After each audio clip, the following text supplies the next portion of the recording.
Magandang gabi po, Luzon, Visayas at Mindanao. Nagtangkang mam-blackmail umano ang kampo ni resigned Congressman Zaldico ayon mismo kay Pangulong Bongbong Marcos.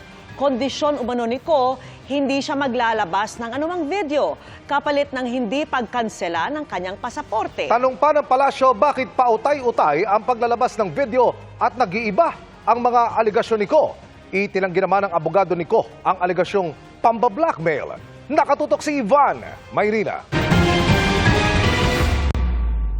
Dinapitan po kami ng abogado ni Zaldico at nagtatangkang mag-blackmail na kung hindi po namin kakanselihin daw ang passport niya, hindi na raw siya maglalabas ng video. Yan daw ang inalok ng kampo ni dating Congressman Zaldico kapalit ng kanyang pananahimik sa gitna ng kanyang mga aligasyon laban kay Pangulong Bongbong Marcos. Sinabi yan ng Pangulo sa isang bidyong inilabas ngayong hapon. I do not negotiate with criminals. Kahit maglabas ka na ng video ng lahat ng kasinungalingan mo na pag-destabilize sa gobyerno, gusto kong malaman mo, Zaldi, makakansela pa rin ang passport mo.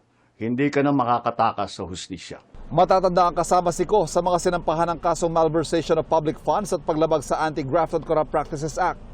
Kaugnay ito sa umano'y substandard na flood control project sa Nauhan Oriental, Mindoro na nagkakahalaga ng 289 million pesos at itinayo ng kumpanyang SunWest sa pag-aari ng pamilya ni Ko.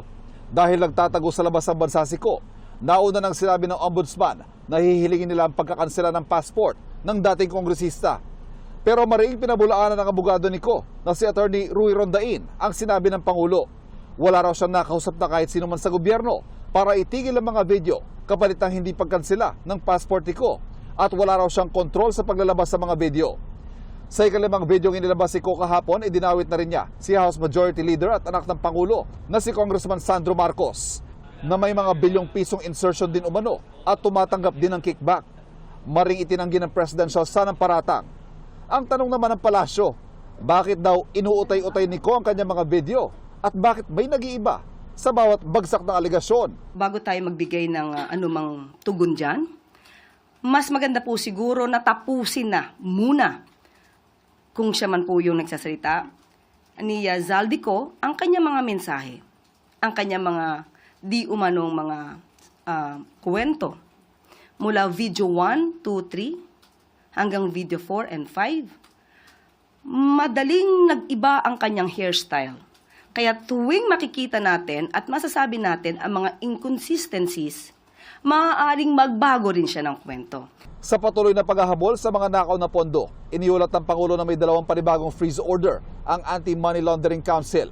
Dahil dito, umabot na raw sa 12 billion pesos sa mga pondong na-freeze at pipiliting bawiin ng gobyerno. Kasama riyan ang 4 bilyong pisong halaga ng mga jet at helicopter umano ni Zaldico. Samantala, panibagong mga kaso raw ang irerekomenda ng ICI sa Ombudsman laban sa 8 kongresistang may mga construction company ayon sa Pangulo. Hindi niya pinangalanan kung sino-sino ang mga ito. Magsusumite po ng ebidensya sa Ombudsman and magrekomenda sila ng kaso ng plunder, anti-graft, bribery, conflict of interest sa 8 congressman. Para sa GMA Integrated News, Ivan Mayrina, nakatutok, 24 oras.